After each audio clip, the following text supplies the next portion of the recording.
perquè és un tema el que anem a tractar, que és la relació entre la natura, la cultura i la religió, que té una quantitat de ramificacions molt més enllà del que poguérem pensar a primera vista. Perquè estem tan habituats a treballar amb el calendari que no li donem la importància que té. Passa com en quasi tot. Igual que quan uno obre l'aixeta i aigua, uno no pensa mai, no sol pensar en tot el que hi ha darrere per aquí, allí isca l'aigua potable, agradable, sempre disponible i demés. Amb el calendari igual. Amb el calendari estem tan habituats a recitar des de ben xicotets els mesos, i després gener, febrer, i març, i abril, i 30, 31, veritat, que ni tan sols ens plantegem coses que realment són estranyes. Com que li diem setembre, per tant, un 7 davant, octubre, un 8 davant, 9, novembre, 9, desembre, quan, si ens posem a comptar, diem a veure gener, febrer, març, abril, maig, juny, juliol, el 7 és el juliol. Agost,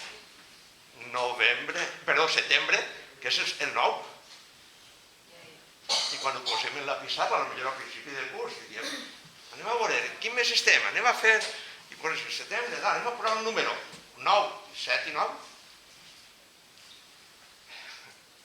Això en general ens ha passat a tots, a mi el primer, que no penses en allò que és immediat, que tens davant, o no ho valores. Però quan te poses a pensar sobre això, veus que comença a diversificar-se i a veure que darrere d'això, darrere d'un calendari, que és una de les construccions més importants que ha fet la humanitat, de les construccions culturals que, diguem, uneixen, com si fos una home, a una societat. D'una manera impressionant. Doncs darrere del calendari hi ha moltíssima ciència, moltíssim coneixement de la natura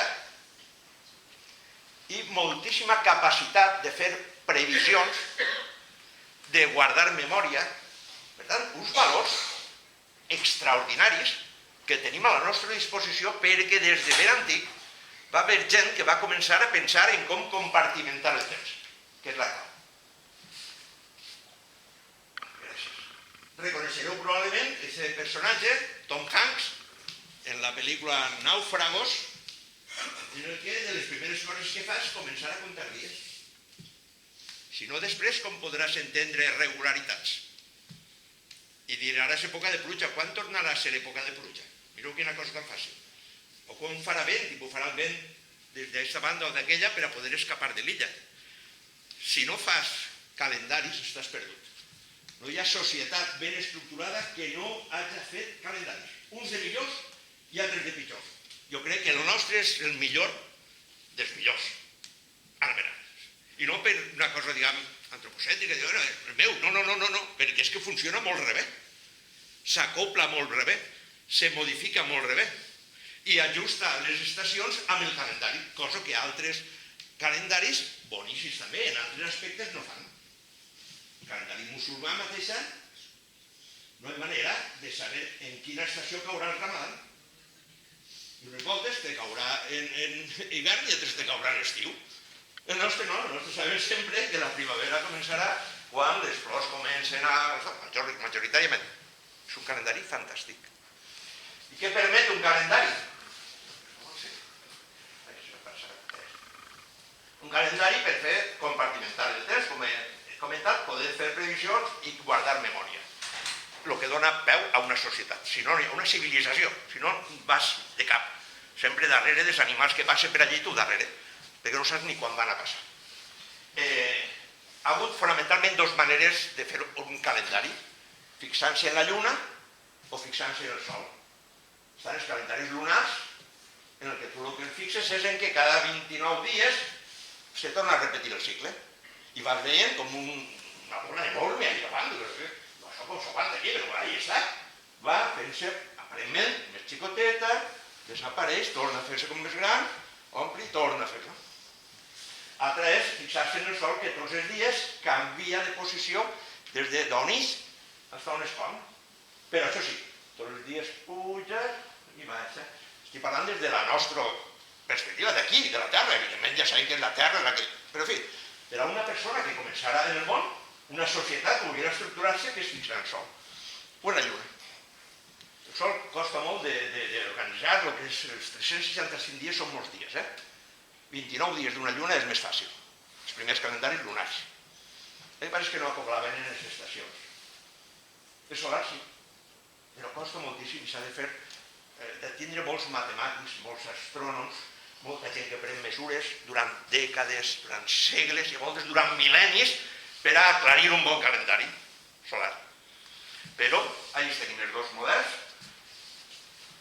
Això sí, una volta que has aconseguit un bon calendari, el millor que pots fer, perquè les coses van i venen, les polítiques canvien, els jefes, els manaors també canvien, és elevar-lo a una categoria que va més enllà de lo quotidià o dels avatars de la política, de les invasions, elevar-lo a la categoria de lo sagrat. Lo sagrat, les religions, diguem, que treballen amb allò que podríem dir sagrat, està en un altre nivell, pertany a una altra esfera, és immune, en gran part, a capritxos i tot això de la gent del que mana. Has elevat a una categoria i diu, això no ho toca ningú.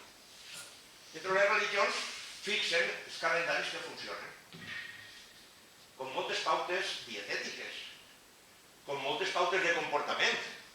Quan les digues a la categoria de sagrat, així ja no costa tocar-ho. Només un altre pontífex podrà canviar-ho.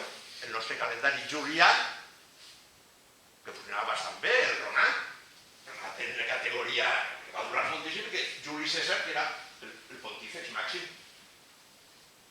I només ha estat passats segles, Gregori, el calendari gregorià, va fer un altre i és un pontífex. Poca broma.